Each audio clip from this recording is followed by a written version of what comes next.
अपने लिए तो सब कुछ बर्दाश्त किया किया जी, लेकिन जहाँ आपका नाम आता है तो दिल करता है कि आपको कहीं उनसे दूर ले जाऊं। ये सोच रहा हूँ एक अकेली लड़की ऐसे बाबा के सामने बगैर डर खौफ के खड़ी है। ये सब कैसे हो सकता है? एक पराई लड़की के लिए तुम अपने बाबा पे शक कर रहे हो? तो तुम्हें अंदाजा तो हो गया होगा कि हम लोगों का क्या हासिल करने वाले। जीत छोड़े तब नहीं बजेगा तो लोग। एक बात याद रख, इस लड़की को कुछ हुआ तो तेरा सिखाया पढ़ाया सब भूल जा।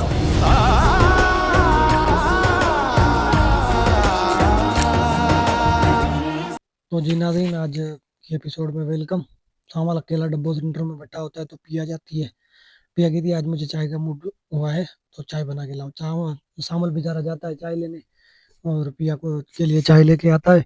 पिया चाय पीती है, पहला घूंट भरती है, दूसरा भरती है, फिर आधे कप में चाय बचा के रख लेती है। बाद में वो कुत्ते की तरह सामल उस चाय के कप को चाटता भी है, चाय पीता भी है। तो पिया लफ्जों लफ्जों में सामल को इशारतन कहती है कि तुम मुझसे प्यार करते हो। सामल समझता नहीं है। सामल कहता है मैं तो सिर्फ आपकी प्रोटेक्शन के लिए आया हूँ और इंशाल्लाह मैं आपको प्रोटेक्ट करता रहूंगा सेठ मूसा सेठ दाऊद से। तो ये इनकी प्यार भरी बातें शातें होती रहती हैं। तो बीच में बुढ़ा असलम आके टपकता है दरवाजे से।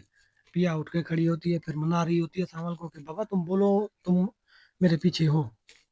मगर सावल झुकी नजरों से कुछ कहता नहीं है, मगर आंखों आंखों में बोल रहा होता है कि बाबा मैं तुम्हारे पीछे हूँ, सान छेले की तरह। बट बोलता तो नहीं ना। तो इसी तरह पिया तो असलम को देख लेती है, उसके अब्बा को, पके सावल जो है ना वो पीछे बैठा होता है, देखता ही नहीं है। तो इतने में सावल को गैरत आ जाती है, फिर बोलता है हाँ मैं तुमसे प्यार करता हूँ। तो पिया शर्म की मारी जमीन में आंखें डाल के भाग जाती है, निकल जाती है कमरे से।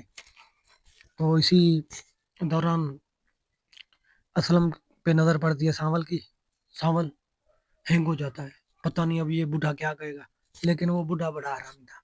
बूढ़े ने यही कहा कि इससे बड़ा मतलब जान देने वाला जो हम पे जान छिड़कता है वो हमें प्रोटेक्टर नहीं मिलेगा। तो मुझे भी ऐसे ही बहादुर बंदे की तलाश थी।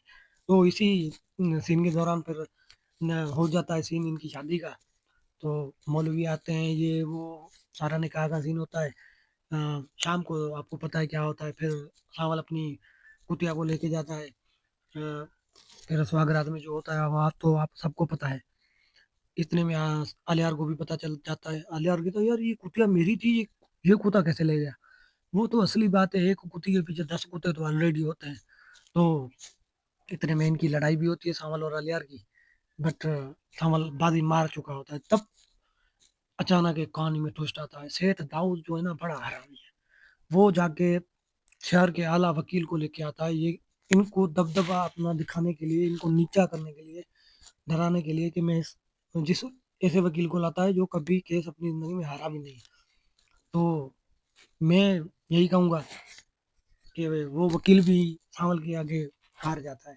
फिर लास्ट में सांवल दाऊद को कहता है कि इतना मुझे मजबूर ना करके मैं तुम्हारे खाए हुए नमक के ऊपर से गुजर के तुम्हारा गला ही क्या क्यों ना नोच लूं।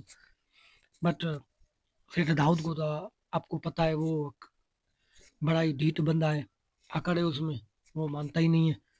फिर बंदे भेज के सांवल को गोली चुकवा देता है। फिर अचानक सांवल ठीक होके फिर से आ जाता है। फिर पिया की और सांवल की शादी हुई होती है। तो वो एक पार्क में जाते हैं, वहाँ अलियार देख के जाता है। तो वहाँ अलियार के पास जाते ही वो पिया को, सांवल को और अलियार तीनों इकट्ठे बैठते हैं और सारी हकीकत बताते हैं। फिर अलियार की आंखें फट जाती हैं कि यार मेरा अब्बा ऐसा है। हाँ तेरा अब्बा ऐसा ही है। फिर मूसा का